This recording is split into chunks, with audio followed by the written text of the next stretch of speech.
custodian of the two holy mosques, and then ladies, gentlemen, majesties, highnesses, excellencies, and Honorable Secretary General.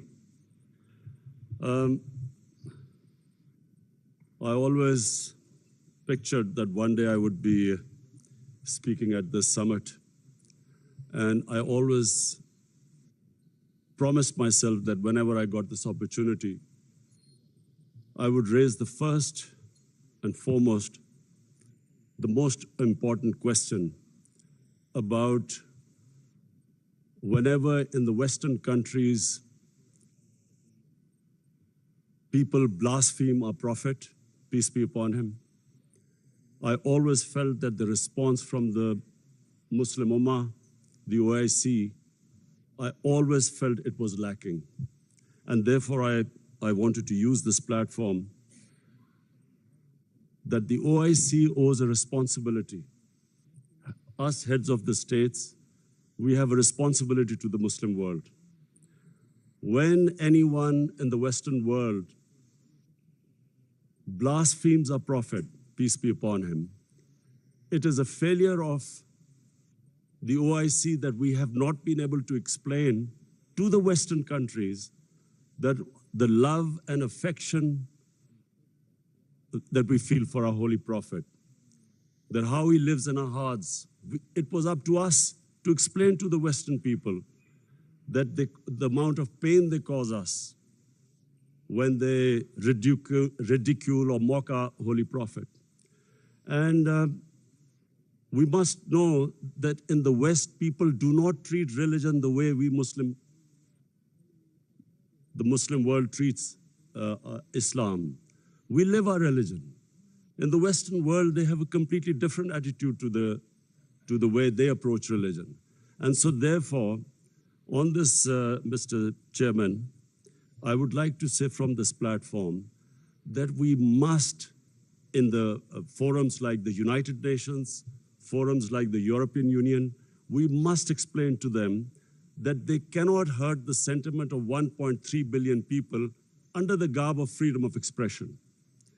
The Jewish community has very successfully explained to the world that any misinterpretation of the Holocaust gives them pain. And so the Western world views Holocaust with a lot of sensitivity. But that sensitivity is lacking when they come to talking about our Holy Quran or our Prophet, peace be upon him. So I feel that this forum must take it upon itself to explain to the Western world through these forums what it means to us and how we love and respect our Holy Prophet. Secondly, the Western world has through ignorance, partly, and willfully, they have equated Islam with terrorism, or radical Islam with terrorism. I feel that this has done a tremendous amount of disservice to the Muslim community. Religion has nothing to do with terrorism. No religion allows killing of innocent human beings. But by doing this, two things have happened against the Muslims. Number one, it has led to Islamophobia. Whenever there is a Muslim involved in terrorism, the word Islamic terrorism or radical Islam, the moment that is referred to define terrorism, the people in the West cannot distinguish between a moderate Muslim and a radical Muslim. So the whole suspicion is raised against Muslims everywhere.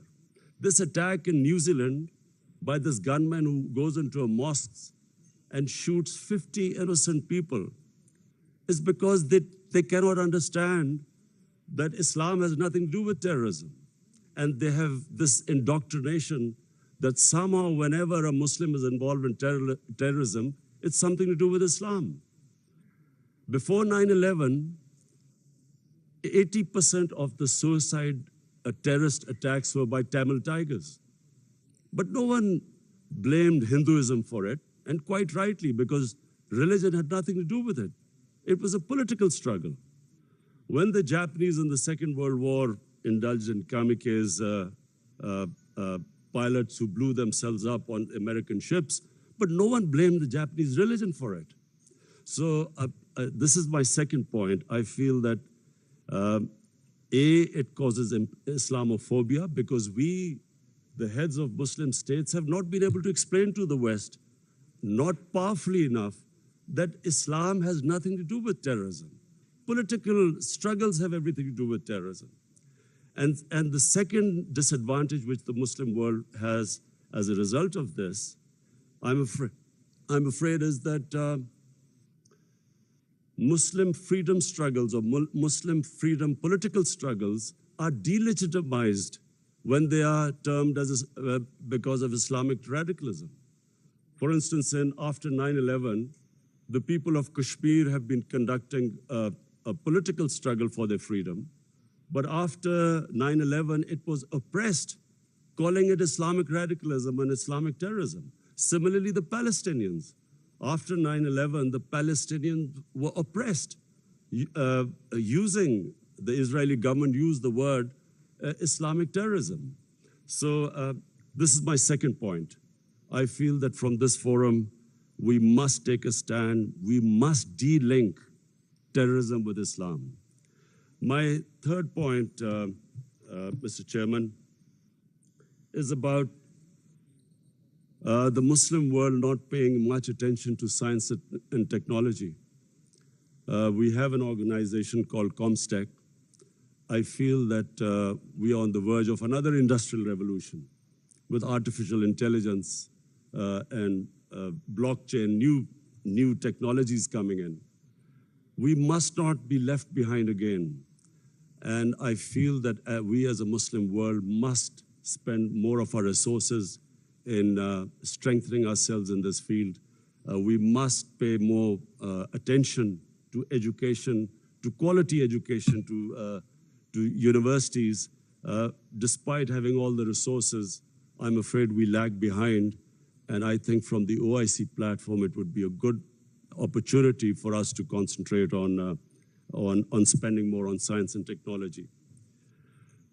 Finally, Mr. Chairman, I would like to say that this is 50 years of OIC, and we all must again reiterate that how this organization came was because of the Palestinians being deprived of their homes, their rights, their human rights, their democratic rights. And so we reiterate again that there is no solution but a two-state solution in Palestine. East Jerusalem must become the capital of for the Palestinian people. And the Golan Heights must be returned as the 1967 borders, which all the international conventions, the United Nations resolutions say so. Similarly, I feel that in Kashmir, the people of Kashmir, again, have not been given their right to self-determination, as was guaranteed by the world community in 1948 through a UN resolution.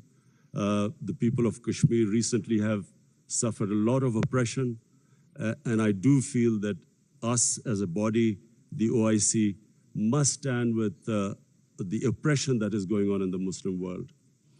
I finally want to thank again King Salman bin Abdulaziz Al Saud for his great hospitality. I especially want to thank we had the great opportunity to go into to visit the Rawza Rasul in Medina yesterday, and from me and my delegation, we want to say that it gave us the greatest happiness and pleasure to be able to visit the mosque. Thank you very much.